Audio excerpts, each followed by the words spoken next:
Assalamualaikum warahmatullahi wabarakatuh. Selamat malam semuanya. Salam sejahtera bagi kita semua. Perkenalkan, saya Zaki Ananda Putra sebagai moderator pada Bimbel UPAD yang diadakan oleh Notaris Indonesia pada batch 3 ini. Dan untuk narasumber hari pertama kita yaitu terkait hukum tanah nasional, yaitu dari Bapak Dr. Cahyo Adinugroho, SHMKN. Beliau merupakan praktisi hukum dan dosen di Untak Semarang atau Universitas 17 Agustus Semarang. Apakah Bapak Cahyo sudah siap? Oh, sudah ya Pak. Oke, untuk tidak memperlama waktu, silakan kepada Bapak Cahyo untuk penyampaian materinya. Baik. Selamat malam. Untuk suara saya apakah sudah terdengar? Terdengar Bapak? Baik.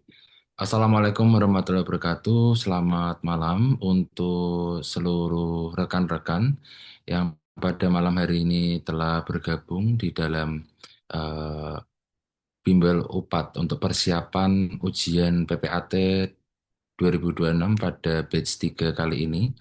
Saya diberikan kepercayaan oleh tim Notaris Indonesia untuk mengisi materi berkaitan hukum tanah nasional di Indonesia pada malam hari ini.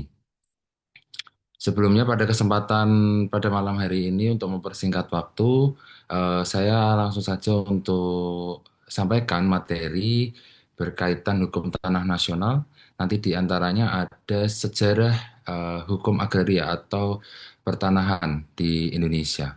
Untuk moderator bisa dimulai. Baik, di sini nantinya untuk materi hukum agraria yang akan dilaksanakan untuk pelaksanaan ujian PPAT, diantaranya nanti kita harus mempelajari yang pertama adalah materi pengetahuan umum serta yang kedua nanti materi pengetahuan khusus.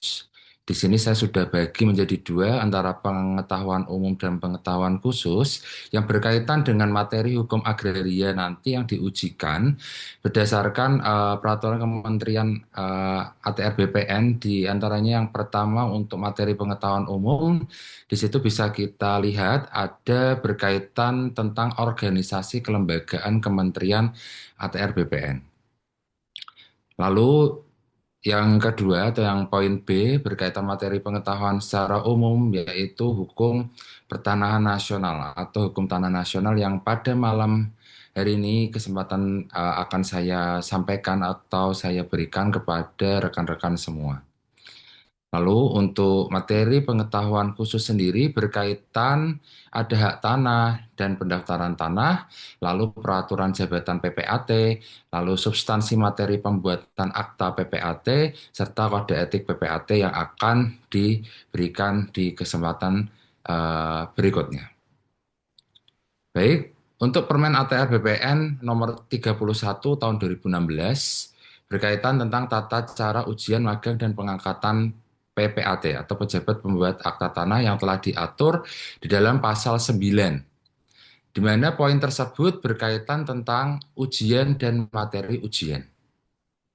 Perlu diketahui untuk ujian sendiri sebagaimana dimaksud dalam pasal 4 huruf D diselenggarakan dengan cara manual atau paper based test atau berbasis CAT atau CBT yang berbasis dengan komputer.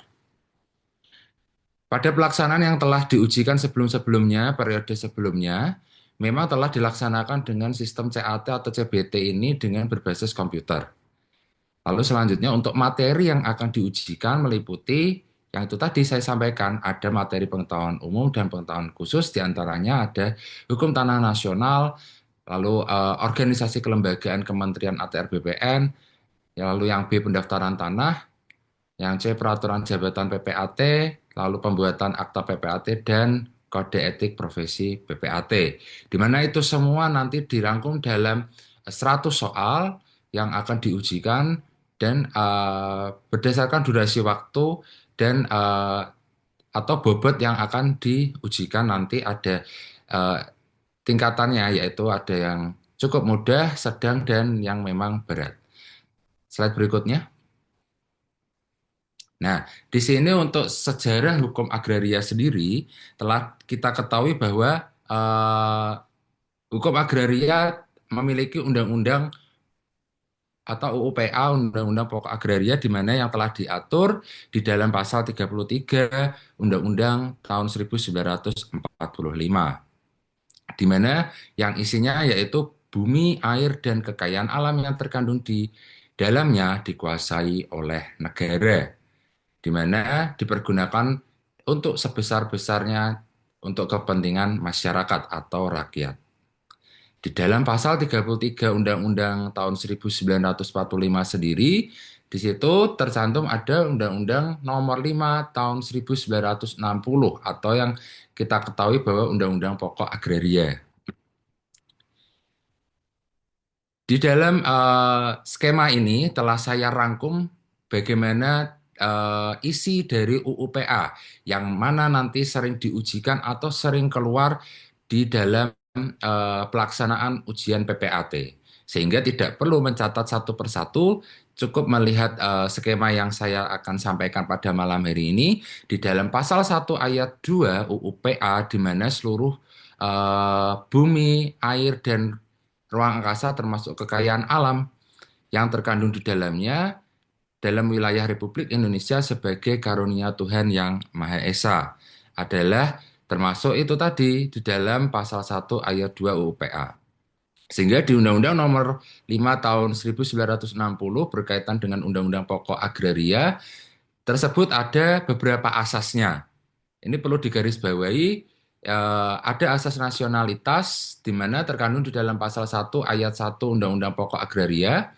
Lalu asas komunal religius di pasal 1 ayat 2 UUPA, dan ada asas juga kebangsaan di mana terkandung di dalam pasal 1 ayat 3 Undang-Undang Pokok Agraria.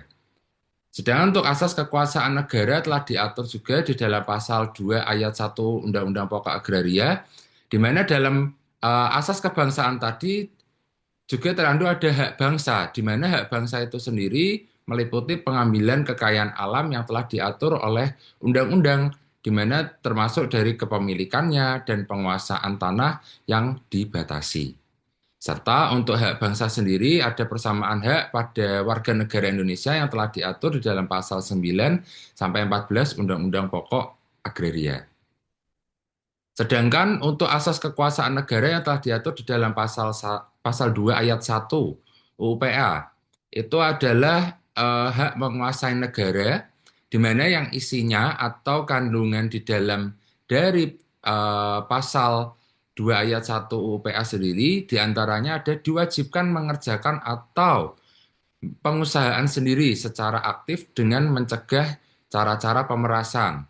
Lalu yang kedua adanya pencegahan penguasaan atas kehidupan dan pekerjaan orang lain yang melampaui batas dengan menjamin perlindungan terhadap kepentingan nasional yang perlu diperhatikan dengan menjamin perlindungan terhadap kepentingan golongan secara ekonomi yang lemah. Lalu yang poin ketiga ada segala usaha bersama dalam lapangan agraria didasarkan atas kepentingan bersama dalam rangka kepentingan nasional. Dan yang terakhir, membuat suatu rencana umum mengenai persediaan, peruntukan, dan penggunaan bumi, air, dan ruang angkasa, serta kekuasaan alam yang terkandung di dalamnya.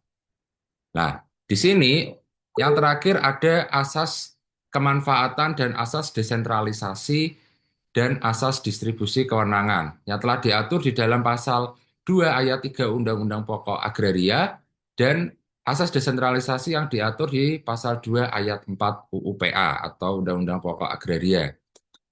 Di antaranya di sini ada pengakuan juga di dalam asas-asas itu tadi, meliputi adanya hak ulayat, lalu penetapan dan pemberian kekuasaan itu. Lalu ada juga yang terkandung di dalam bumi tadi, bumi, air, dan ruang angkasa yang juga diatur di dalam pasal 4 ayat 1 Undang-Undang Pokok Agraria. Di dalam skema ini memang kita harus memahami dari sejarah Undang-Undang Pokok Agraria yang telah diatur di Undang-Undang Nomor 5 tahun 1960. Beberapa pasal-pasal tersebut di antara skema ini, yang menjadi pokok utama adalah di pasal 33 Undang-Undang eh, Dasar tahun 1945. Karena sering keluar nanti di pilihan ganda jangan sampai terkecoh. Di mana pasal 1 ayat 1 UU PA itu apa ya? Lalu nanti pasal 2 ayat 1 UU PA ternyata mengenai asas apa ya? Sehingga tidak perlu bingung.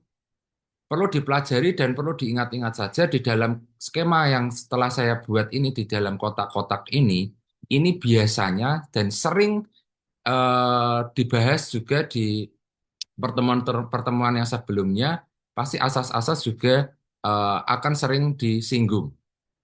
Lalu selanjutnya, moderator. Nah, ragam cabang hukum agraria sendiri. Memang dari awal kita menjadi dasar utama yaitu pasal 33 Undang-Undang Dasar tahun 1945 yang berkaitan tadi bumi, air, dan kekayaan alam yang terkandung di dalamnya, termasuk kekayaan untuk masyarakat kita atau untuk rakyat. Di mana Undang-Undang Nomor 5 Tahun 1960 UU PA yang eh, mengenai hukum agraria Indonesia atau pertanahan itu ragam cabangnya yang pertama ada hukum pertanian atau perkebunan.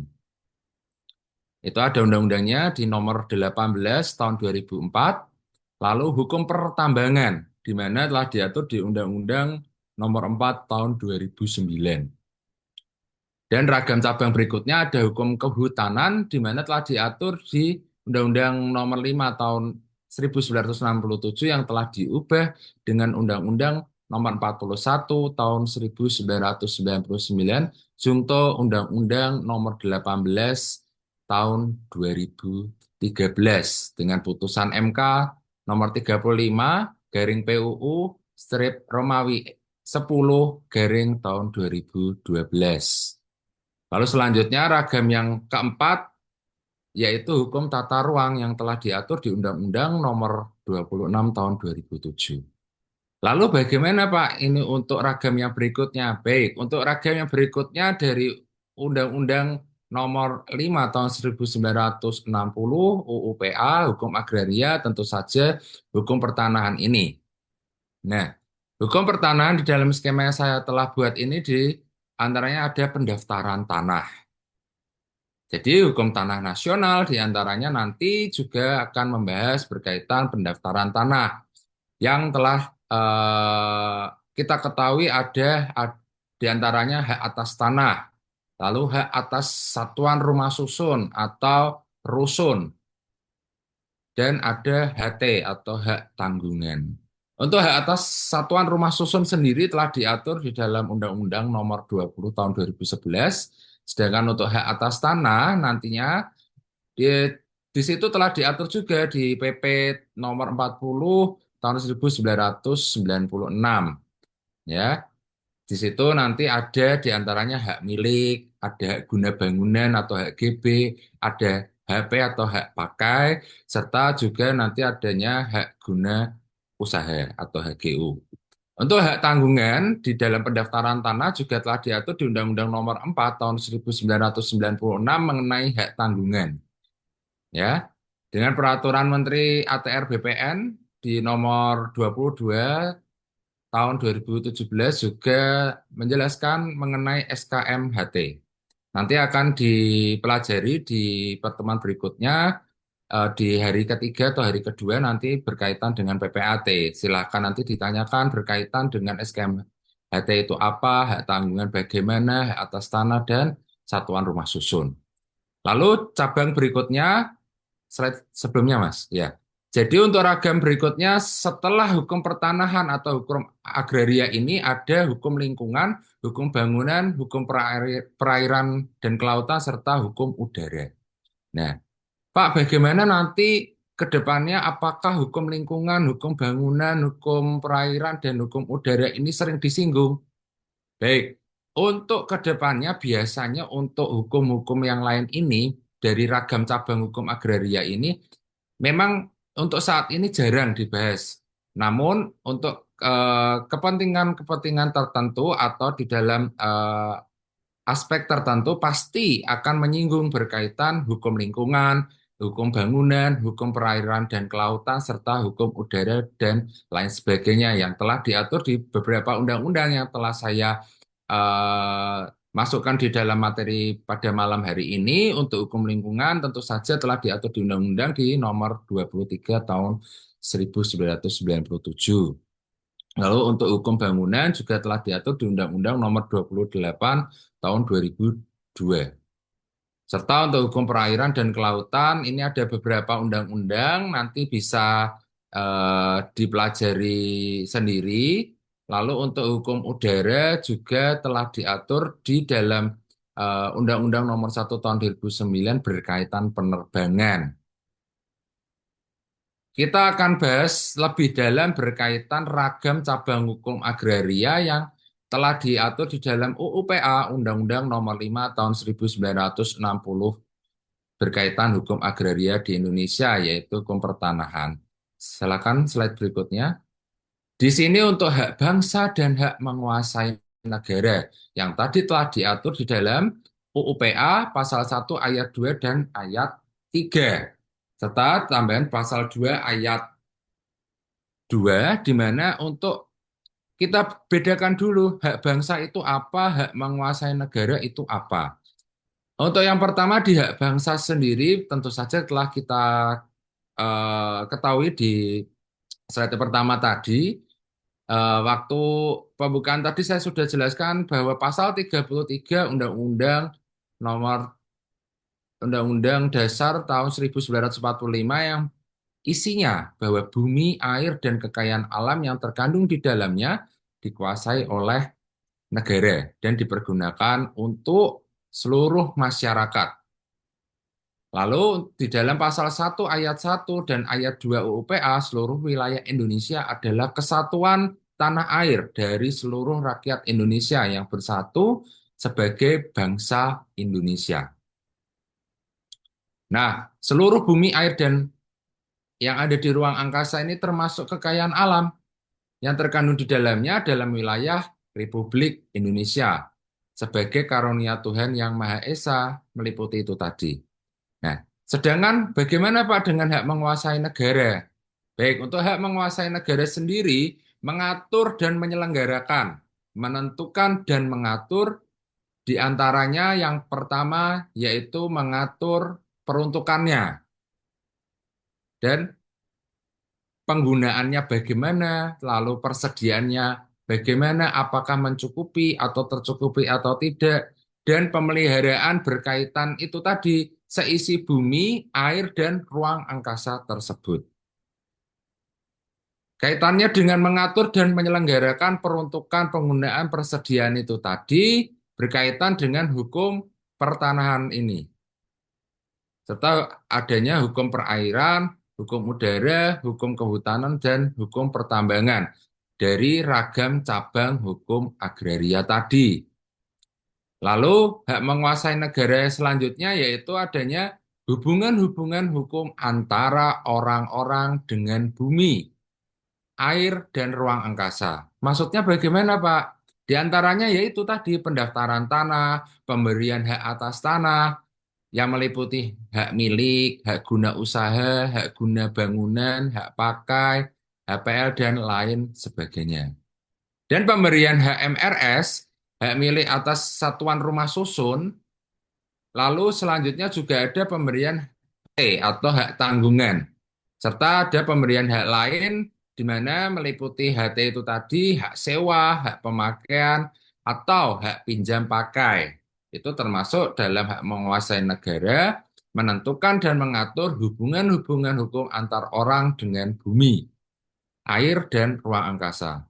Lalu hak menguasai negara yang terakhir, bagaimana Pak?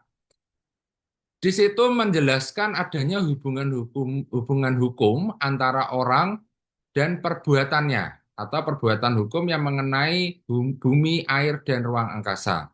Di antaranya yaitu jual beli, tukar menukar, hibah, pembagian hak bersama, serta pemasukan ke dalam perusahaan.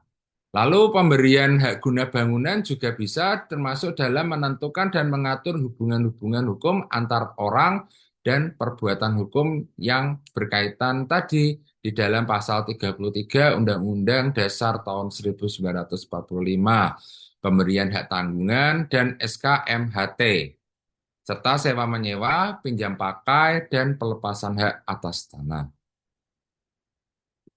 Selanjutnya,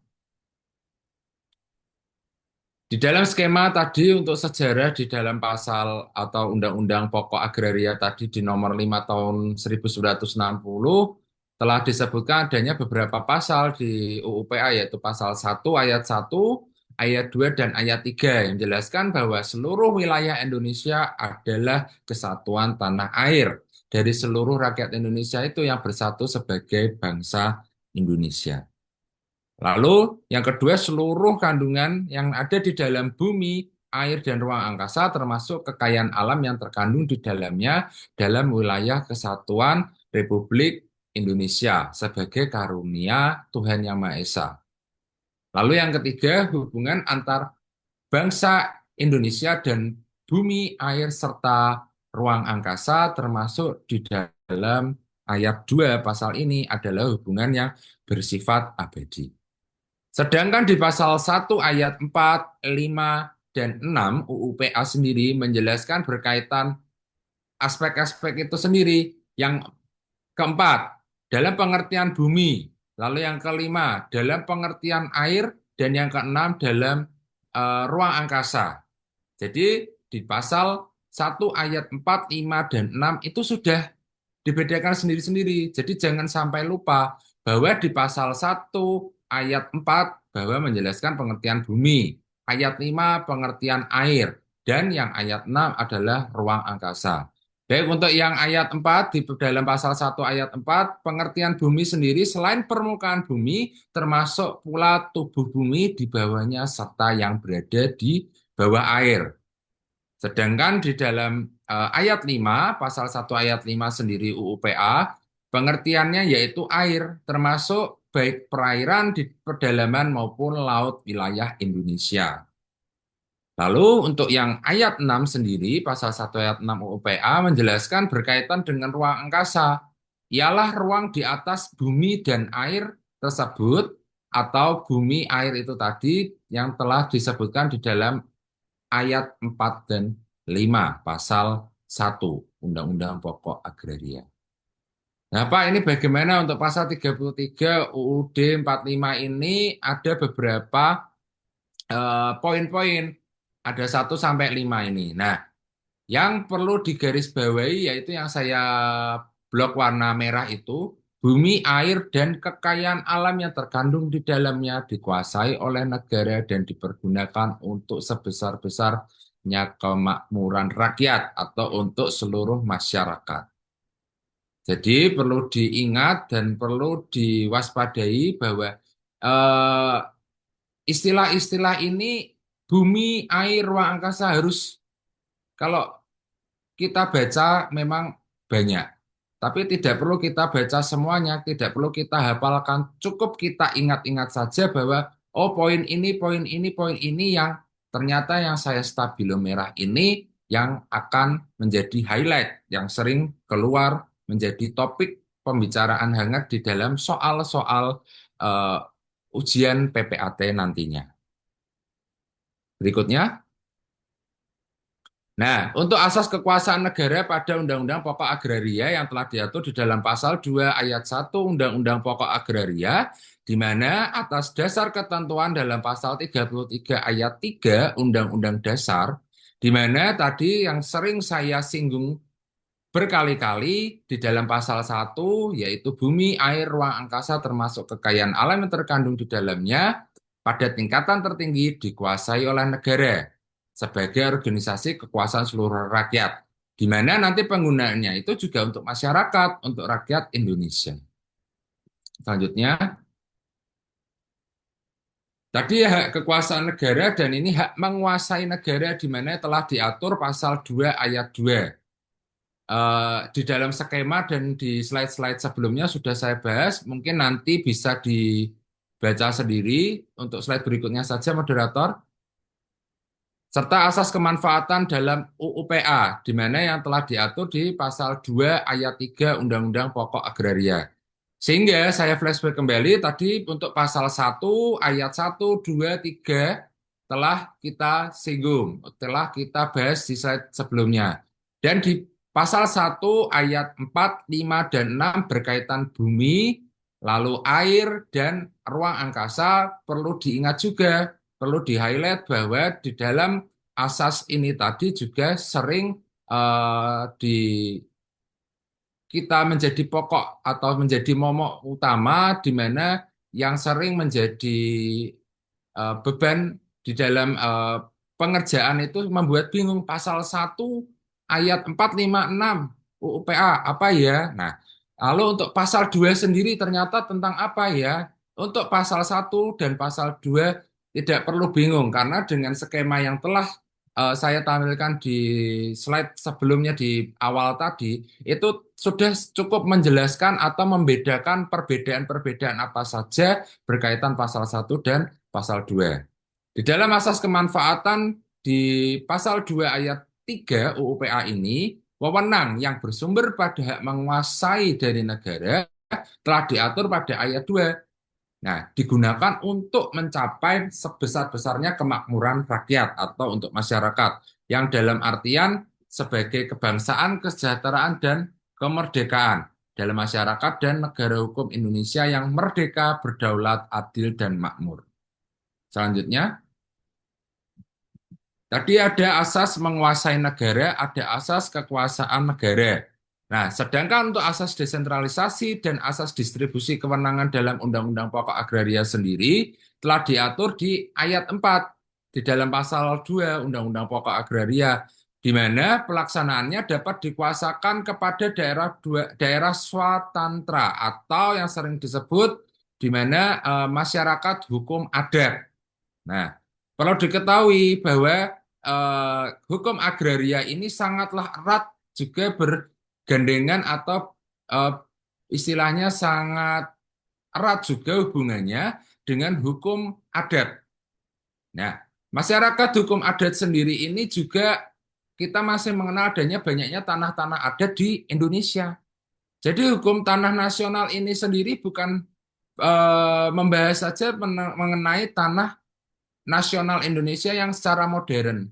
Perlu kita ingat bahwa tanah-tanah kita di Indonesia ini masih sangatlah erat berkaitan ini pasal 2 ayat 4 Undang-Undang Pokok Agraria yang berkaitan daerah-daerah swatantra dan masyarakat-masyarakat hukum adat, di mana tanah-tanah tersebut masih dikuasai oleh suku-suku adat masing-masing di daerah tersebut.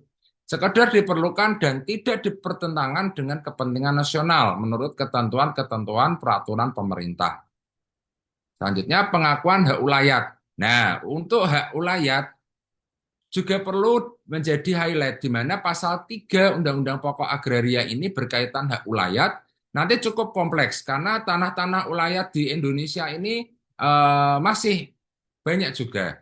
Di mana mengingat di dalam pasal 1 dan ayat 2 pelaksanaan hak ulayat tadi eh, yang serupa itu dari masyarakat hukum adat sendiri sepanjang menurut kenyataannya masih ada atau ternyata secara realitanya masih banyak sedemikian rupa sehingga sesuai dengan kepentingan nasional dan negara yang berdasarkan yang terutama adanya persatuan bangsa. Lalu yang kedua tidak boleh bertentangan dengan undang-undang dan peraturan-peraturan lain yang lebih tinggi. Sehingga di tanah ulayat sendiri kita harus menghormati di mana tanah-tanah ulayat itu masih berada kekuasaannya atau kepemilikannya oleh suku adat tersebut. Terutama dari suku-suku adat tersebut masih banyak dikenal dengan adanya kepala suku atau kepala adat yang mendiami dari tanah adat tersebut. Sehingga dari pemilikan dari hak atas tanah ulayat sendiri itu tidak bisa diikut campurkan dengan adanya apa? Kalau tanah ulayat itu nantinya diserobot atau diambil secara paksa, otomatis atau secara hukum masyarakat adat perlu adanya tindakan dari masing-masing adat tersebut. Nah, lalu yang pasal 4 bagaimana? Pasal 4 ayat 1 Undang-Undang Pokok Agraria berkaitan dengan penetapan dan pemberian hak atas tanah. Sehingga hak atas tanah tadi seperti pemilikan hak milik atau hak guna bangunan atau hak pakai atas dasar hak menguasai dari negara sebagai yang dimaksud di dalam pasal 2 ditentukan adanya macam-macam hak atas tanah atau permukaan bumi meliputi itu yang disebut tanah yang dapat diberikan kepada dan dipunyai oleh orang-orang atau yang dimaksud dengan individu tersebut baik sendiri maupun bersama-sama atau badan hukum. Selanjutnya, untuk skema ini hampir sama seperti di slide yang kedua, namun yang akan saya jelaskan berkaitan dengan ini, hukum pertanahan dan pendaftaran tanah, di mana aspek dari bumi, air, ruang angkasa, kekayaan alam yang di dalamnya ini terkandung adalah milik masyarakat atau bisa digunakan oleh masyarakat atau rakyat. Lalu yang perlu saya garis bawahi yaitu tanah ini tadi, adanya hukum pertanahan dan pendaftaran tanah. Lalu pendaftaran tanah pertama kali nanti saya juga akan bahas berkaitan dengan sistematik atau sistematis dan sporadik. Serta perubahan data pertanahan yang berkaitan dengan peralihan hak, pembebanan hak, dan lainnya. Nah, di sini di dalam hukum agraria tentu saja di Undang-Undang Dasar tahun 1945 dalam pasal 33 ayat 3 yang isinya itu tadi bumi, air, ruang angkasa serta kekayaan alam di dalamnya adalah milik masyarakat atau bisa digunakan oleh masyarakat atau rakyat Indonesia. Selanjutnya, nah, di pendaftaran tanah sendiri atau pensertifikatan tanah, tadi saya jelaskan adanya sistematik dan sporadik. Ya. Dengan skema ini saya harapkan nanti bisa mempermudah mind mapping kita atau pola pikir kita untuk mempelajari berkaitan pendaftaran tanah atau pensertifikatan tanah. Di mana untuk sistematik atau sistematis ini untuk pendaftaran tanah bisa kita lihat di dalam skema ini adanya distribusi atau eh, skema bagaimana perjalanan antara pendaftaran tanah secara sistematis dan sporadik. Nah, untuk yang sistematis ini, secara pemerintah ini pernah kita dengar juga yang berkaitan dengan PTSL, ya, pendaftaran tanah sistematis lengkap. Di mana di sini nanti skemanya atau distribusi perjalanannya bisa kita lihat di dalam skema ini.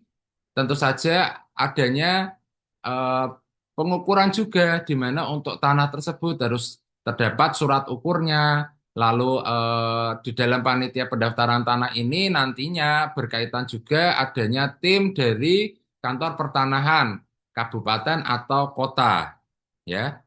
Yang setelah itu nantinya setelah ada pengukuran tanah juga tentu saja akan keluar surat ukurnya sehingga rekomendasi panitia untuk penerbitan SK hak atas tanahnya yang meliputi adanya SK atau surat keterangannya tersebut berkaitan dengan hak atas tanahnya, hak milik, hak guna bangunan atau hak pakai, hak guna usaha atau hak milik dari rumah susun serta nantinya setelah hak atas tanah itu tadi terbit yang diterbitkan oleh kepala kantor pertanahan atau kantah masing-masing dari kabupaten atau kota tersebut sehingga nanti akan terbit sertifikatnya.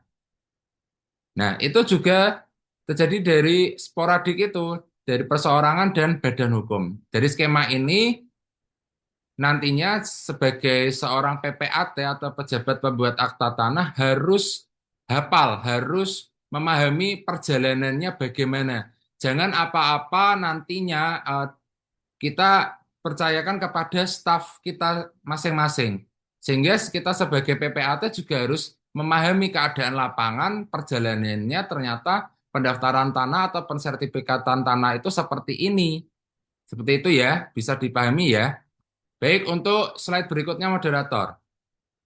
Nah, sejarah pendaftaran tanah ini juga telah diatur tadi di dalam slide 1 di mana saya sudah membuatkan skema yang warna-warni itu tadi.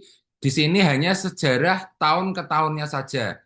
Saya akan bacakan di tahun 45 dulu. Di tanggal 17 Agustus tahun 1945 kita masih mengenal adanya hukum adat di mana UU PA itu belum terbit atau belum ada, ya. Sehingga di tahun 1960 sendiri kita sudah mengenal di tanggal 24 September tahun 1960 pemerintah kita menerbitkan adanya Undang-Undang Nomor 5 tahun 1960 atau yang kita kenal dengan UU-PA.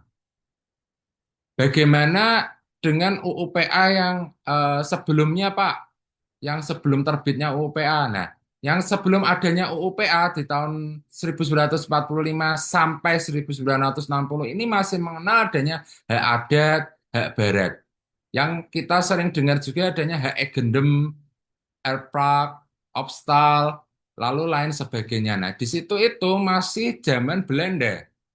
Sehingga di pemerintah kita di tahun 1960 dengan terbitnya Undang-Undang Pokok Agraria dengan adanya PP nomor 10 tahun 1961 sudah mulai mengenal adanya pendaftaran tanah.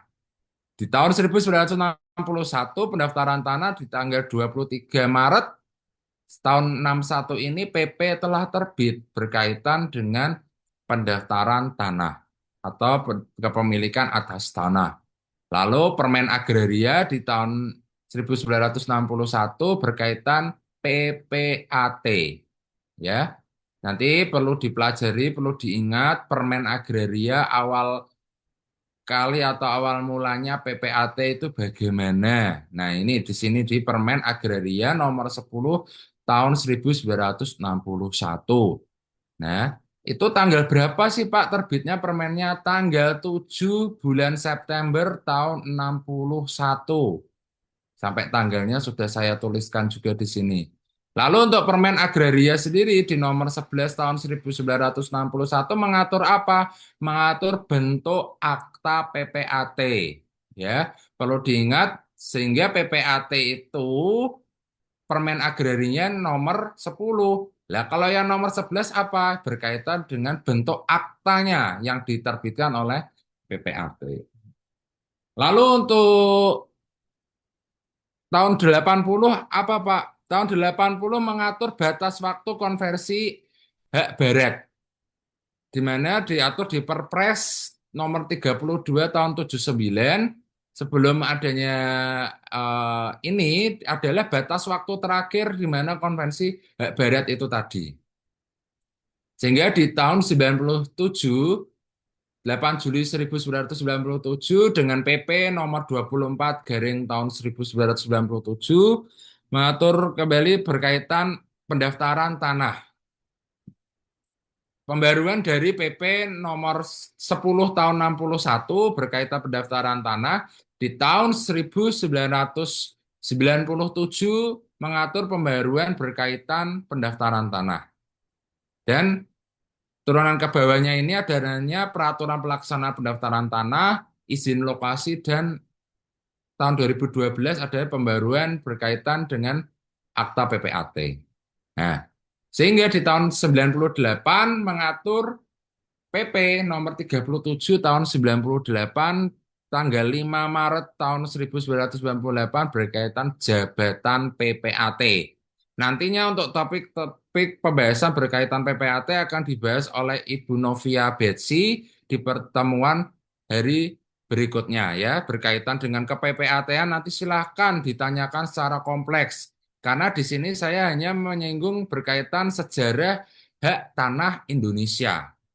Hingga di skema ini di tahun 2016, tanggal 27 Juni 2016, mengatur PP nomor 24 tahun 2016 berkaitan perubahan PP nomor 37 tahun 98 tentang jabatan PPAT. Dari tahun 98 diperbarui perubahan PP-nya dengan nomor 37 tahun 98 berkaitan jabatan PPAT.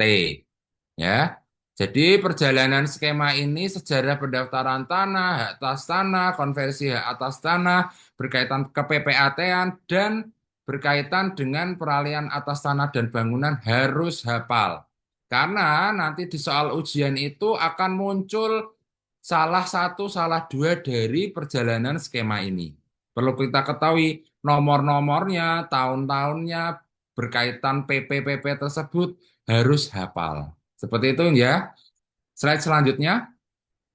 Nah, di dalam hak dalam hukum agraria, pasal 16 Undang-Undang Pokok Agraria atau hak-hak atas tanah meliputi adanya hak milik, hak guna usaha, hak GB atau hak guna bangunan, hak pakai, hak sewa, dan lain sebagainya. Itu telah diatur di dalam pasal 4 ayat 1. Di dalam pasal 16 UU PA mengatur itu semua di dalam pasal 4 ayat 1 berkaitan HM, hak GU, hak GB, HP, hak sewa, serta hak membuka tanah. Sedangkan di pasal 4 ayat 3 bagaimana bunyinya? Di situ adalah hak guna air. Berkaitan dengan apa tadi penggunaan air itu bagaimana, lalu hak pemeliharaan dan penangkapan ikan atau wilayah atau lokasinya bagaimana telah diatur di dalam pasal ayat 3. Serta hak guna ruang angkasa. Hak guna ruang angkasa dimaksud bagaimana Pak? Yang dimaksud dalam hak guna ruang angkasa sendiri telah diatur bagaimana untuk kegiatan penerbangan. Seperti itu ya. Lalu hak-hak lainnya yang telah diatur di tahun 96 Undang-Undang Nomor 4 berkaitan dengan hak tanggungan. Dan ada di Undang-Undang Nomor 20 tahun 2011 berkaitan HMRS atau hak milik atas satuan rumah susun. Ya, di tahun 2011 harus hafal berkaitan dengan hak milik atas satuan rumah susun. Itu juga sering keluar rumah susun, apartemen, seperti itu. Lalu hak kepemilikan bangunan gedung, semua telah diatur di dalam Undang-Undang Nomor 20 tahun 2011. Nah, untuk hak pakai atas satuan rumah susun sendiri telah diatur juga di dalam PP Nomor 103 garing tahun 2015 junto Peraturan Menteri ATR BPN Nomor 39 tahun 2017. Ya. Lalu untuk hak pengelolaan sendiri juga telah diatur di dalam PP nomor 8 tahun 1953 junto Permen Agraria nomor 9 tahun 1965 junto Permendagri nomor 4 tahun 1974 junto Permendagri juga di tahun 77 lalu junto kembali di PP nomor 112 garing 2000. Nah, junto Peraturan Menteri Agraria di nomor 4 tahun 98 dan junto Menteri Agraria nomor 9 tahun 1999 dan yang terakhir di junto PP nomor 27 garing 2014 hak pengelolaan. Di situ harus memahami hak-hak lainnya berkaitan hak dalam hukum agraria yang terkandung di dalam pasal 16 Undang-Undang Pokok Agraria sendiri telah diatur hak-hak lainnya. Yang tadi diantaranya adanya hak tanggungan, hak rumah susun, hak atas kepemilikan bangunan gedung, serta hak pengelolaannya bagaimana. Selanjutnya, untuk kepemilikan atau hak-hak dalam hukum pertanahan atau hukum agraria ini dengan skema konversi daerah swatantra atau hukum masyarakat adat tadi, diantaranya tadi ada hak pinjam pakai, hak sewa. Lalu untuk HT sendiri diantaranya dengan skema ini hak guna usaha dan adanya hak milik, hak guna bangunan, serta HP. Nah, di kolom yang ungu, warna ungu ini adalah hak kepemilikan atas rumah susun, di mana dia kepemilikannya ini ada GB, ada hak pakai. Ya, dengan skema ini saya harapkan nantinya bisa memahami lebih mudah untuk mind mapping kita berkaitan hak-hak dalam hukum agraria atau hukum pertanahan. Di dalam pendaftaran tanah tentu saja terdapat adanya buku tanah dan surat ukur yang nantinya akan diterbitkan menjadi satu lembar sertifikat. Karena sekarang kita menggunakan sertifikat elektronik, meskipun masih terdapat masyarakat kita menggunakan sertifikat-sertifikat tanah yang eh, bentuk lama yang sebelum adanya sertifikat elektronik. Itu juga masih diakui atau masih berlaku di Indonesia. Selanjutnya, moderator. Baik, di sini untuk satuan rumah susun atau HMRS telah diatur di dalam Undang-Undang Pokok Agraria serta PP atau Peraturan Pemerintah Nomor 24 Tahun 1997. Dan peraturan yang tadi telah saya sebutkan di atas dengan dasar hukum HMRS ini atau hak milik atas satuan rumah susun telah diatur adanya hak tanggungan di sini ya. Dengan skema ini saya harapkan juga untuk mempermudah kita dalam mempelajari materi-materi untuk menjelang ujian PPAT nantinya menjadi lebih mudah dan lebih praktis ya. Selanjutnya,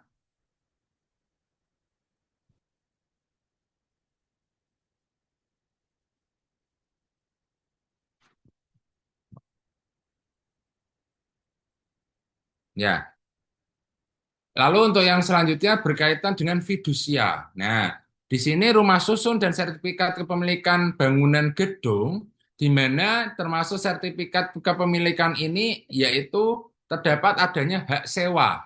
Nah, fidusia di sini adanya hak pinjam pakai, contohnya pasar. Pasar di sini untuk fidusianya yaitu di sini adanya hak sewa dan hak pinjam pakai. Kenapa seperti itu sertifikat kepemilikan bangunan gedung atau SKBG-nya disebutkan adanya hak kepemilikannya yaitu hak sewa dan hak pinjam pakai, Pak? Karena di pasar itu terdapat beberapa ruko-ruko ya atau toko-toko. Sehingga di situ untuk pelaksanaannya yaitu kebanyakan dalam prakteknya yaitu hak sewa dan hak pinjam pakai. Sedangkan untuk rusunawa bagaimana Pak? Rumah susun sewa di sini diperuntukkan dengan sertifikat kepemilikan bangunan gedungnya hampir sama seperti pasar karena rusunawa sendiri biasanya terdapat beberapa ruko-ruko atau toko-toko yang disewakan. Sehingga digunakan adanya hak sewa dan hak pinjam pakai. Selanjutnya,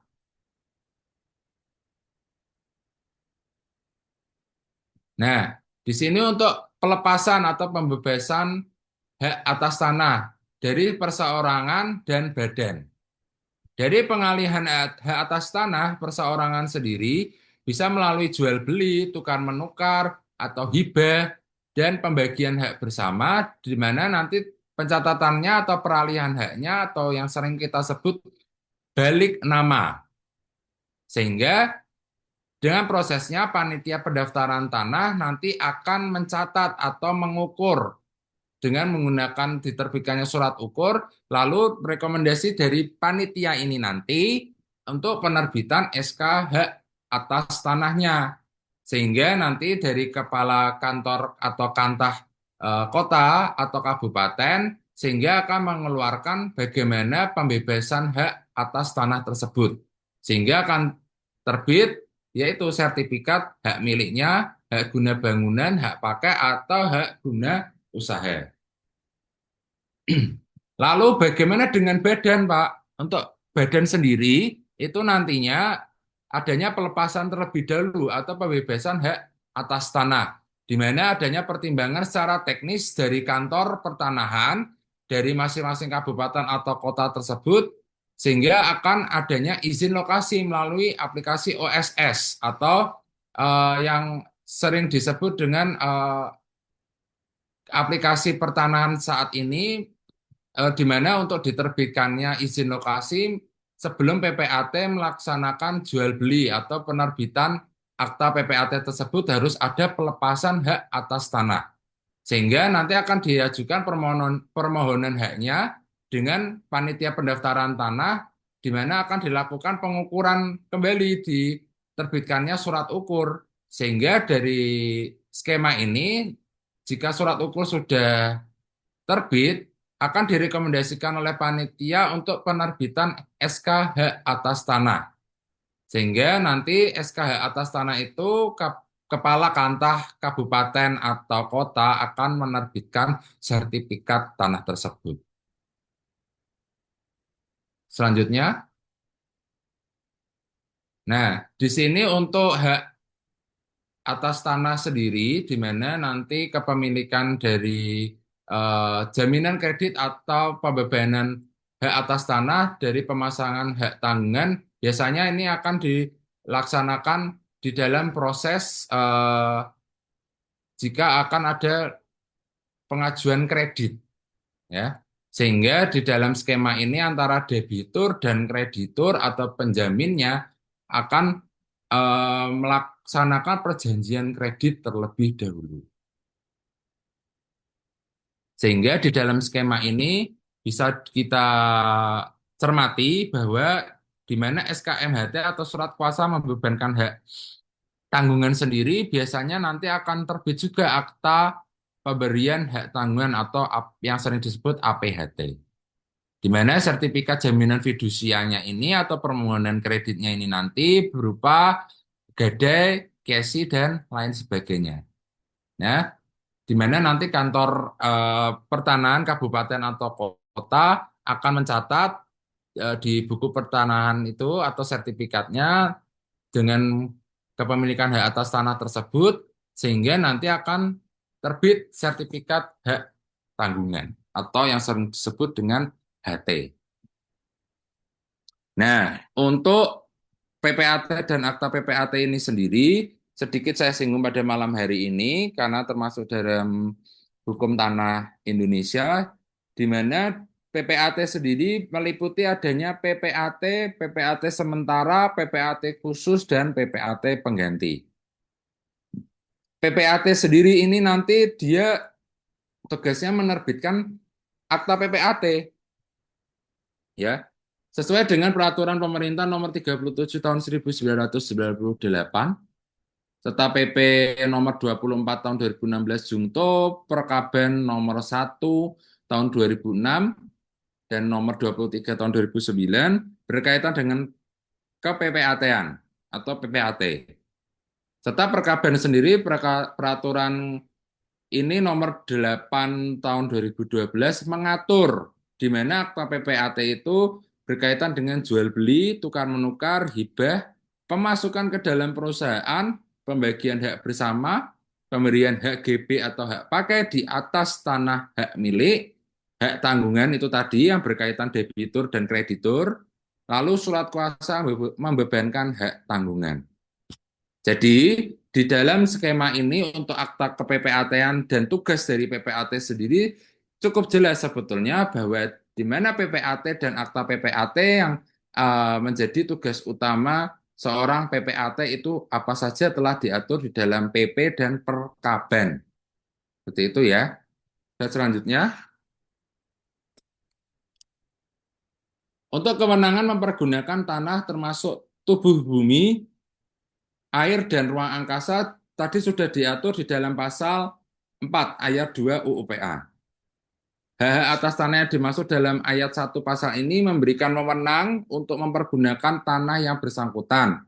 Demikian juga pula tubuh bumi dan air serta ruang angkasa yang ada di atasnya. Sehingga diperlukan untuk kepentingan yang langsung berhubungan dengan penggunaan tanah itu dalam batas-batas menurut undang-undang dan peraturan hukum yang lebih tinggi. Seperti itu.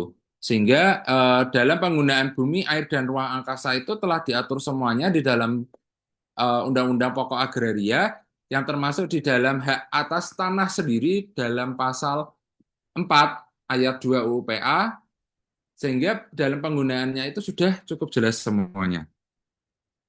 Selanjutnya, sedangkan untuk pasal 5 Undang-Undang Pokok Agraria yang termasuk di dalamnya tadi bumi, air, dan ruang angkasa itu telah diatur secara kepentingan nasional dan negara.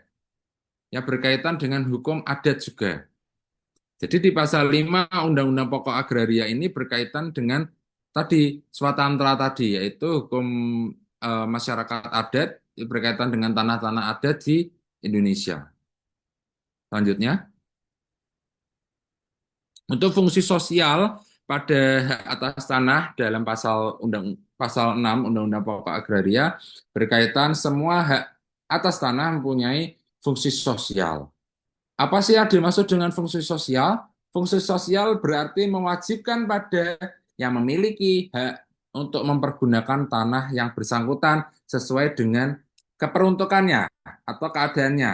Artinya keadaan tanah, sifat tanah, serta tujuan pemberian haknya. Harus jelas bahwa fungsi sosial dalam penggunaan hak atas tanah tersebut betul-betul memiliki fungsi sosial yang bisa dipertanggungjawabkan. Sehingga yang kedua, fungsi sosialnya kepentingan umum atau nasional lebih diutamakan daripada kepentingan pribadi atau individu. Sehingga untuk hak atas tanah tersebut juga sudah jelas di mana fungsi sosial yang dimaksudkan yaitu bisa berguna untuk masyarakat, bukan hanya untuk hak individu atau pribadi saja. Selanjutnya, tadi di pasal 6, sehingga di pasal 7 dan pasal 8 yang isinya atau keperuntukannya kepentingan umum lebih diutamakan dan pembatasan penguasaan atau pemilikan tanahnya harus jelas. Tidak merugikan kepentingan umum, maka kepemilikan dan penguasaan tanahnya harus bertanggung jawab, harus ada tanggung jawabnya, tidak boleh merugikan kepentingan umum. Ya, di atas dasar hak menguasai dari negara yang telah diatur di dalam pasal 2, diatur pengambilan kekayaan alam yang terkandung di dalamnya bumi, air, dan ruang angkasa. Selanjutnya, untuk batasan kewenangan pemberian hak atas tanah, pejabat yang berwenang di mana adanya hak milik, hak GB, hak pakai, hak guna usaha, di mana pejabat yang berwenang di sini seperti kantah atau kantor pertanahan untuk hak miliknya dalam skema ini sudah jelas bahwa kepemilikan tanah pertanian, tanah non pertanian telah diatur untuk besaran meter perseginya. Di dalam kepemilikan ini bisa badan hukum keagamaan dan sosial juga ukurannya juga sudah diatur di dalam ini. Sehingga nanti jangan sampai terkecoh dengan hak guna bangunan, hak pakai, dan hak guna usaha. Karena untuk besaran-besarannya ini, ya, luasan-luasannya ini harus dipelajari. Karena angka-angka ini nanti bisa mengecoh di dalam pilihan ganda atau di dalam pengerjaan soal-soal ujian PPAT nantinya. Dan bagaimana dengan Kanwil sendiri? Karena kantor pertanahan yang terdapat di kabupaten atau kota, juga dia memiliki adanya kantor wilayah atau yang sering disebut Kanwil di setiap provinsinya. Sedangkan untuk kementerian atau Menteri ATR BPN juga mengatur besarannya, luasannya untuk batasan kewenangan pemberian hak atas tanah tersebut. Ya, dengan tabel ini saya harapkan nanti bisa dipelajari, dibaca, dibuka-buka kembali untuk menjelang pelaksanaan ujian PPAT nantinya. Jangan sampai lupa atau terkecoh dengan pilihan ganda yang lainnya. Selanjutnya. Di dalam permen sendiri ATR BPN nomor 18 tahun 2017 telah mengatur di dalam pasal 26 poin A kewenangan Kepala Kantor Pertanahan.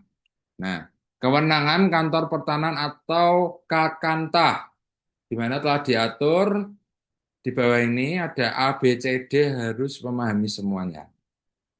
Ya, di mana sebagai Kepala Kantor Pertanahan juga mengajukan permohonan perluasan kewenangan pemberian hak atas tanah kepada Menteri atau Kepala Kantor Wilayah atau Kakanwilnya. Lalu, Badan Pertanahan Nasional sesuai dengan kewenangannya yang memuat alasan penambahan luasan juga harus jelas, ya. Sampai berikutnya ini nanti bisa kita cermati, ya, berkaitan di poin 6 juga keputusan sebagaimana yang telah diatur di ayat 4. Ayat 4 yang berbunyi berdasarkan pertimbangan yang dimaksud di dalam pasal 1, di mana permohonan yang diajukan oleh Kakantah atau Kepala Kantor Pertanahan pada ayat 2 atau Kakanwil, BPN atau Menteri memberikan perlimpahan kewenangan pemberian hak atas tanah kepada Kepala Kantor Pertanahan di kabupaten atau kota. Sehingga di poin 6 ini bunyinya keputusan sebagaimana yang telah diatur di pasal di ayat 4 paling sedikit memuat pertimbangan jumlah luasan yang diberikan, jangka waktu dan pelaporannya bagaimana. Untuk moderator selanjutnya. Nah, untuk pembatasan tanah perkebunan sendiri ini ada dua jenis yang termasuk tebu atau non tebu. Di mana untuk maksimum luasan hektarnya sendiri untuk tanah perkebunan yang termasuk tebu di 150.000 hektar dan yang non tebu ya di kisaran 100.000 hektar. Di mana cakupannya untuk tebu sendiri untuk kawasan pembatasan tanah perkebunan di seluruh wilayah Indonesia satu grup perusahaan termasuk afiliasinya. Itu pun juga sama seperti di non tebu di seluruh wilayah Indonesia. Telah diatur di Undang-Undang Nomor 18 Tahun 2004 tentang perkebunan dan peraturan pelaksanaannya.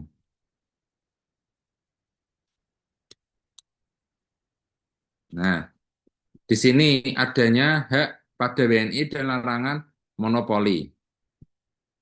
Nanti cukup dicermati saja, tidak perlu dihafalkan semua karena untuk persamaan hak pada WNI ini dalam hak tanah nasional nantinya hanya sekilas saja, ya. Jadi yang perlu dipahami adalah sejarah dari tanah Indonesia atau keagrarian, ya. Selanjutnya, nah, kewajiban memelihara tanah di dalam pasal 15 UU PA, Undang-Undang Pokok Agraria, memelihara tanah termasuk menambah kesuburannya serta mencegah kerusakannya.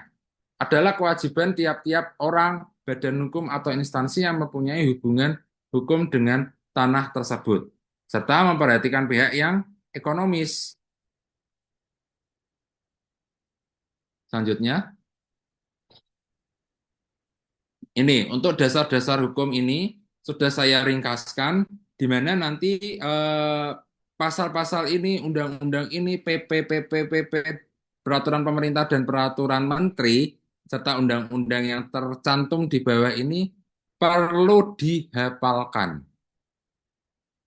Jangan cuma dibaca, dicermati, kalau bisa diulangi membacanya sampai 3 kali bahwa betul-betul sudah hafal dasar hukum berkaitan dengan hukum tanah nasional atau hukum pertanahan nasional di Indonesia. Tadi di pasal 33 Undang-Undang Dasar 1945 tentang apa? Bumi, air, ruang angkasa yang terkandung di dalamnya juga bisa dipergunakan untuk masyarakat Indonesia atau rakyatnya. Lalu UU PA ternyata undang-undang nomornya nomor berapa? Jangan sampai keliru, jangan sampai salah. Ya, Undang-Undang Nomor 5 Tahun 1960 dan PP Nomor 24 Tahun 1997 berkaitan pendaftaran tanah. Ya, sampai ke bawah ini sampai poin 10. Ya, baik. Untuk materi pada malam hari ini berkaitan dengan hukum tanah nasional, saya rasa cukup moderator. Saya kembalikan ke Pak Zaki Ananda Putra. Baik, terima kasih Bapak Dokter atas pemaparan materinya. Ini saya lihat slide-nya banyak ya Pak Dokter. Rekan-rekan bisa melihat juga slide-nya Pak Dokter ada menyinggung terkait organisasi juga. Itu bisa dibaca secara mandiri. Kita lanjut untuk sesi tanya jawab ya rekan-rekan sekalian, menimbang dan mengingat waktunya. Kepada rekan-rekan yang ingin bertanya silakan. Nah, ini langsung ada yang bertanya nih Pak Dokter. Izin saya bacakan. Ya. Dari Kak Romas nih. Izin bertanya Pak, apakah dasar hukum yang sudah tercantum di materi Bapak yang disampaikan sudah update yang terbaru ya Pak? Baik, saya jawab satu persatu saja ya untuk rekan-rekan semua. Untuk peraturan-peraturan yang telah saya cantumkan di slide saya ini, materi pada malam hari ini sudah termasuk update terbaru, sehingga nantinya jika dirasa masih adanya kekurangan dalam pencantumannya, bisa diupdate sendiri, ya, bisa dipelajari mandiri. Berkaitan dengan itu nanti bisa menghubungi saya secara individu melalui kontak yang telah tercantum di dalam slide ini, bisa menanyakan untuk update terbaru, apakah betul untuk peraturan ini Pak, undang-undang ini Pak, untuk nomor-nomor dalam peraturan terbaru ini, apakah sudah terupdate atau belum Pak, bisa menghubungi saya secara mandiri melalui WA di nomor yang telah tercantum di slide tersebut dan email. Silahkan bertanya secara mandiri. Seperti Oke, itu, baik. moderator. Terima kasih Pak Dokter. Jika ada yang ingin bertanya bisa melalui Japri ya, jalur pribadi ya Pak Dokter. Bisa WA ya berarti ya Pak Dokter ya. Baik, dengan nomor yang telah tercantum bisa Japri, tidak. Oke, kita lanjut pertanyaan selanjutnya Pak Dokter. Bagaimana tanggapan Bapak dari beberapa kasus yang terjadi masih mengakui agendum verponding sebagai bukti kepemilikan seperti contoh yang terjadi kasus Dago Elos dan Bandung City View? Baik. Saya menanggapi secara umum dalam keadaan di lapangan atau realita yang ada berkaitan dengan hak agendem memang masih menjadi polemik ya di masyarakat kita karena hak agendem itu masing-masing pihak masih memegang surat atau di mana catatan tersebut hak agendem itu mereka masih sering gunakan untuk merasa bahwa tanah tersebut atau bangunan tersebut masih kepemilikan mereka dari nenek moyangnya atau dari turunan dari sebelumnya orang tuanya. Sehingga dalam masyarakat kita pada akhirnya di mana nanti sebagai kantor pertanahan atau kantah di masing-masing kabupaten atau kota nantinya yang bertugas untuk menerbitkan sertifikat kepemilikan hak atas tanah yang sah yang telah diakui di dalam Undang-Undang Pokok Agraria, sehingga nantinya untuk hak agendem itu apakah sah atau tidak nanti silakan yang bertanggung jawab adalah dari kantor pertanahan itu sendiri. Karena untuk menanggapi kasus berkaitan dengan kepemilikannya ada agendem dan lain sebagainya itu untuk saat ini ya memang secara realitanya kita hanya mengakui adanya kepemilikan itu hak atas tanah yang telah diatur di dalam Undang-Undang Pokok Agraria. Seperti itu. Terima kasih. Oke, terima kasih Bapak Dokter atas jawabannya. Kita lanjut pertanyaan selanjutnya. Dari Kak Abraham, izin bertanya Pak, apakah camat selaku PPATS bisa membuat akta SKMHT ataupun APHT? Baik. Saya bantu menjawab untuk pada saat itu memang di wilayah-wilayah atau di kelurahan atau di camat masing-masing bisa menerbitkan seperti itu. Namun pada prakteknya untuk di dalam modernisasi saat ini untuk di era-era sekarang ini yang hanya diperbolehkan yaitu PPAT saja. Ya, sehingga tugas utama KPPAT-an nanti akan dijelaskan lebih lanjut, lebih kompleks dengan Ibu Novia Betsy di pertemuan selanjutnya. Sehingga pertemuan selanjutnya jangan sampai bolos, jangan sampai ketinggalan sesi tanya jawab atau sesi materi yang diberikan oleh beliau. Gitu, moderator. Oke, terima kasih Bapak Dokter. Nah, kita lanjut pertanyaan selanjutnya Pak Dokter dari Kak Nur Naim. Ini kasus yang hangat ya pada sosial media sekarang. Pak, izin bertanya Pak, ada kasus terbaru terkait alih fungsi lahan dari pertanian menjadi perikanan. Bagaimana tanggapan Bapak dari kacamata hukum pertanian nasional terkait alih fungsi lahan tersebut, Pak? Baik, untuk alih fungsi lahan yang tidak sesuai dengan keperuntukannya atau kegunaannya. Sehingga kita perlu menyoroti di mana untuk alih fungsi itu kembali kepada perjanjian awalnya atau keperuntukannya bagaimana. Itu sama halnya seperti tanah wakaf. Di mana tanah wakaf sendiri kita lihat di dalam surat wakafnya itu bagaimana dengan ahli atau wakifnya sendiri di saat keperuntukan awalnya itu bagaimana? Jika memang tidak sesuai bisa digugat atau dipidanakan juga bisa seperti itu. Terima kasih. Oke, terima kasih Bapak Dokter. Adakah yang ingin bertanya sebelum kita masuki sesi soal?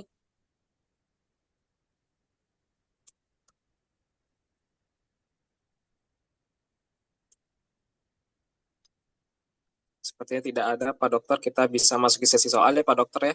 Ya, silakan moderator bisa dibantu untuk ditampilkan untuk soalnya tadi.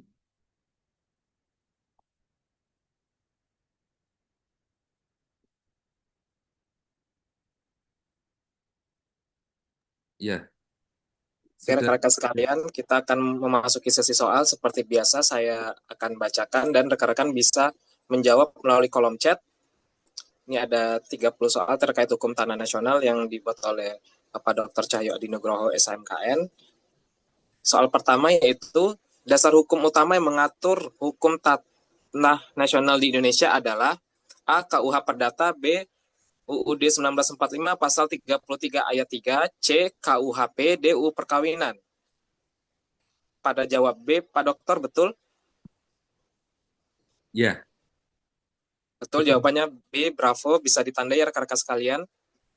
Kita lanjut pertanyaan kedua. Undang-undang yang menjadi dasar pembentukan hukum tanah nasional adalah A. Undang-Undang Nomor 5 Tahun 1960, B. Undang-Undang Nomor 1 Tahun 1974, C. Undang-Undang Nomor 23 Tahun 2014, D. Undang-Undang Nomor 11 Tahun 2020. Ini rekan-rekan kita pada jawab A, Pak Dokter, betul? Untuk nomor 2 jawabannya Undang-Undang Nomor 5 Tahun 1960. Betul, Oke, UUPA. betul, jawabannya A. Kita lanjut nomor 3. UUPA merupakan singkatan dari A. Undang-Undang Pokok Agraria, B. Undang-Undang Peradilan Agraria, C. Undang-Undang Pokok Administrasi, D. Undang-Undang Pertanahan Agraris. Pada jawab A, Pak Dokter, betul? Ya, betul. Sehingga singkatan UUPA jangan sampai terkecoh atau berkaitan yang D itu. Kadang banyak yang eh, gugup atau ragu-ragu menjawab antara Undang-Undang Pokok Agraria atau Undang-Undang Pertanahan ya. Sehingga yang betul Undang-Undang Pokok Agraria. Oke, kita A. lanjut pertanyaan selanjutnya. Untuk nomor 4, Pasal 33 ayat 3 Undang-Undang Dasar 1945 menyatakan bahwa bumi, air, dan kekayaan alam yang terkandung di dalamnya A. dimiliki oleh pemerintah, B. dikuasai oleh negara dan dipergunakan sebesar-besarnya untuk kemakmuran rakyat, C. dikuasai oleh swasta, D. dikuasai oleh masyarakat adat. Pada jawab, ada yang jawab A dan jawab B, Pak Dokter. Coba diperhatikan lagi antara A dan B. Tadi saya sudah sampaikan bahwa bumi, air, kekayaan alam itu untuk siapa? Ya untuk masyarakat, untuk kemakmuran rakyat Indonesia. Berarti jawabannya B. Oke. B. Yang Jawabannya benar B, B. bravo. Bisa ditandai rekan-rekan sekalian. Kita lanjut nomor 5. Hak menguasai dari negara diatur dalam A. Pasal 1 UUPA, B. Pasal 2 UUPA, C. Pasal 5 UUPA, D. Pasal 10 UUPA. Ayo, Ada sama jawab A tadi. dan jawab B, Pak Dokter. Kita lihat lagi di pasal 1 tentang apa, pasal 2 tentang apa. Kalau pasal 1 kekuasaan negara, ya. Kalau kita buka lagi nanti ya setelah sesi ini, nanti pasal 2 menguasai negara. Sehingga jawabannya adalah bravo. Oke. Untuk jawaban nomor 5 itu B, bravo. Bisa dicatat ya rekan-rekan sekalian. Kita lanjut nomor 6. Hukum agraria yang berlaku atas bumi, air, dan ruang angkasa ialah A. Hukum Barat, B. Hukum Islam, C. Hukum adat sepanjang tidak bertentangan dengan kepentingan nasional, D. Hukum Perdata. Pada jawab C, Pak Dokter. Ya, jadi hukum adat sepanjang tidak bertentangan dengan kepentingan nasional. Oke, betul jawabannya C, Charlie. Kita lanjut nomor 7. Hak turun-temurun, terkuat dan terpenuh yang dapat dipunyai orang atas tanah disebut A. Hak guna bangunan, B. Hak pakai, C. Hak milik, D. Hak sewa. Pada jawab C, Pak Dokter. Betul. Oke, kita lanjut soal selanjutnya nomor 8. Hak milik hanya dapat dimiliki oleh A. Semua badan hukum, B. Warga negara asing, C. Warga negara Indonesia, D. Perusahaan asing. Oke, rekan-rekan kita pada jawab C. Warga negara Indonesia. Ya, tentu saja untuk hak milik hanya boleh dimiliki oleh WNI. WNA tidak diperbolehkan. Oke, kita lanjut nomor 9. Hak untuk mendirikan dan mempunyai bangunan di atas yang bukan miliknya disebut A. Hak milik, B. Hak guna bangunan, C. Hak pakai, D. Hak sewa. Oke, pada jawab B. Ya, Betul ya Pak Dokter ya, B ya. Hak ya. guna bangunan. Oke, kita lanjut nomor 10. Jangka waktu maksimum hak guna bangunan menurut ketentuan umum UUPA adalah A 10 tahun, B 20 tahun, C 30 tahun, D 50 tahun. Rekan-rekan kita pada jawab C, Pak Dokter. Betul, Charlie. 30 tahun untuk jangka waktu HGB sesuai ketentuan UUPA. Oke, kita lanjut nomor 11. Hak untuk mengusahakan tanah yang dikuasai langsung oleh negara untuk perusahaan pertanian disebut A. Hak milik, B. Hak pakai, C. Hak guna bangunan, D. Hak guna usaha. Oke, rekan-rekan kita pada jawab D. Ya, betul. Hak Oke, guna kita, usaha. oke, kita lanjut nomor 12. Hak guna usaha diberikan untuk jangka waktu paling lama A 15 tahun, B 25 tahun, C 35 tahun, D 50 tahun. Oke, pada jawab C, Pak Dokter, betul. Ya, Oke, kita lanjut nomor 13. Hak untuk menggunakan dan atau memungut hasil dari tanah yang dikuasai negara atau milik orang lain disebut A. Hak pakai, B. Hak milik, C. Hak guna usaha, D. Hak sewa. Oke, rekan-rekan kita pada jawab A. Betul ya Pak betul. Dokter ya? Ya, Oke, betul. jawabannya A. Alfa. Kita lanjut nomor 14. Hak ulayat adalah A. Hak milik perseorangan, B. Hak penguasaan tanah oleh masyarakat hukum adat, C. Hak menyewa tanah, D. Hak atas bangunan. Ayo, Pada hak jawab layat. B, Hak layat apa? Berarti masih bersinggungan dengan masyarakat hukum adat. ada. Oke, jawabannya B, rekan sekalian. Kita lanjut nomor 15. Azas yang mewajibkan pemilik tanah mengusahakan tanahnya secara aktif disebut A. Azas nasionalitas, B. Azas sosial, C. Azas fungsi sosial, D. Azas domain. Pada jawab C, Pak Dokter. Untuk nomor 15, betul? Betul, asas fungsi nasional. Oke, kita lanjut nomor 16. Setiap hak atas tanah mempunyai A. Fungsi ekonomi, B. Fungsi sosial, C. Fungsi budaya, D. Fungsi adat. Oke, pada jawab B, Pak Dokter. Ya, bravo. Dari tadi sudah saya singgung bahwa fungsi sosial. Oke, nomor 17. Pendaftaran tanah bertujuan untuk A. Menentukan harga tanah, B. Memberikan kepastian hukum, C. Menambah pajak, D. Menghapus hak atas tanah. Oke, pada jawab bravo, Pak Dokter, betul? Betul. Memberikan kepemilikan atau kepastian hukum. Oke, kita lanjut nomor 18. Bukti hak atas tanah hasil pendaftaran tanah adalah A. Akta jual beli, B. Sertifikat tanah, C. Surat keterangan desa, D. Letter C. Oke, pada jawab B, Pak Dokter. Ya, sertifikat Oke, tanah. oke, kita lanjut nomor 19. Instansi yang bertugas menyelenggarakan urusan pertanahan adalah A. Mahkamah Agung, B. Kepolisian, C. Badan Pertanahan Nasional, D. Kementerian Dalam Negeri. Oke, pada jawab C, Charlie. Betul. Oke, kita lanjut nomor 20. Peralihan hak atas tanah karena perwarisan terjadi karena A. Jual beli, B. Hibah, C. Hukum, D. Tukar menukar. Oke, pada jawab ada yang jawab C, ada yang jawab B, Pak Dokter. Charlie.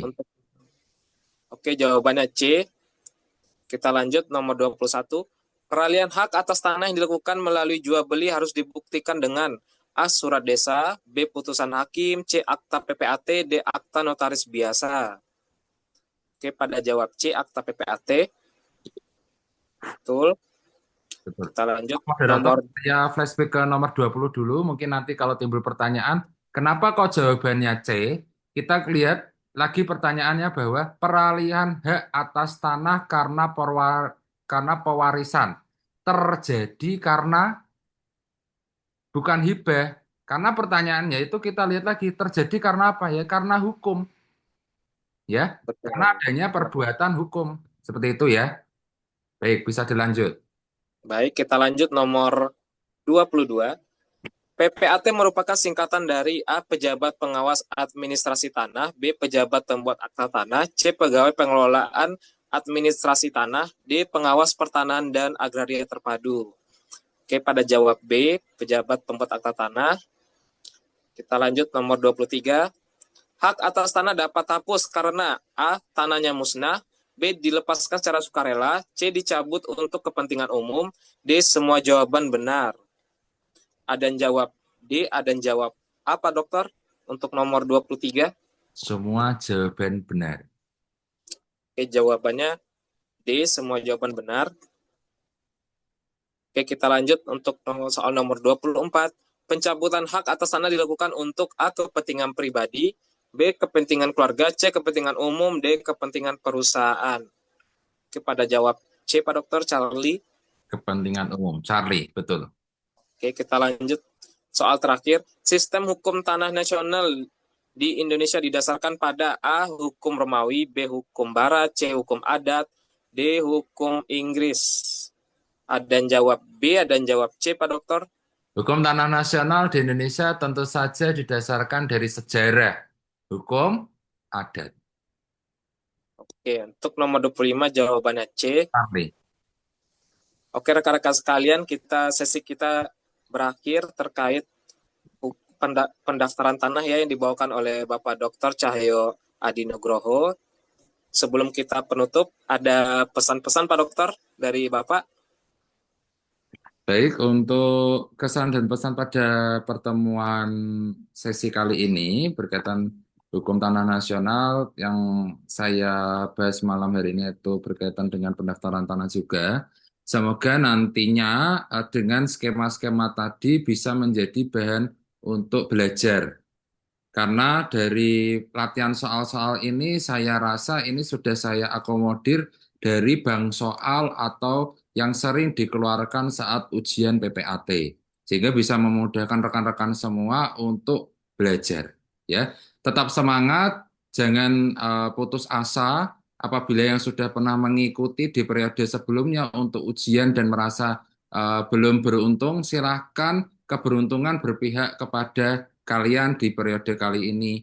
Atau yang baru mencoba silahkan semoga diberikan kemudahan dan kelancaran untuk pelaksanaan ujian nantinya.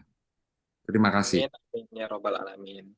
Saya ucapkan terima kasih kepada Bapak Dr. Cahyo Adinugroho atas pemaparan materinya untuk batch 3 ini. Saya Zaki Ananda Putra sebagai moderator dan mewakili pemateri kita yaitu Bapak Dr. Cahyo Adinugroho. Pamit undur diri, sampai jumpa besok untuk hari kedua. Wabillahi taufik wal hidayah. Wassalamualaikum warahmatullahi wabarakatuh. Waalaikumsalam warahmatullahi wabarakatuh. Terima kasih.